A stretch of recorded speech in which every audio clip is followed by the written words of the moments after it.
కాశీపట్టణంలో వారాహి దేవత ఇప్పుడు కూడా చీకటి పడగానే కాశీపట్టణం అంతా తిరుగుతుంది. చీకటి పడగానే గుళ్ళోకి వెళ్ళిపోయి తలుపులు వేసేసుకుంటుంది.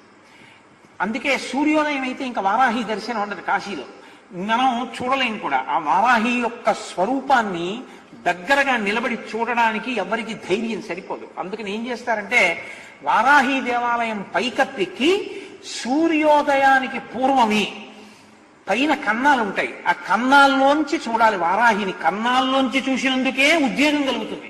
అలా ఉంటుంది ఆవిడ స్వరూపం. లలితా సహస్రంలో చెప్తారే గండనాయకి, ఆవిడ సర్వసైన్యాధ్యక్షురాలు లలితాదేవికి. ఆ వారాహి ఇప్పటికీ కాశీలో తిరుగుతుంది. రాత్రి వేళ లోపలికి వెళ్ళిపోతుంది, తెల్లవారుతుండగా లోపలికి వెళుతుంది. లోపలికి వెళుతుండగానే చీకట్లోనే అర్చకులు అర్చన చేసేసి తలుపులేసి వెళ్ళిపోతారు. ఎవరైనా చూసేవాళ్ళు ఉంటే పైనుంచి ఒకసారి లోపలికి చూసి వెళ్ళిపోతారు అంతే.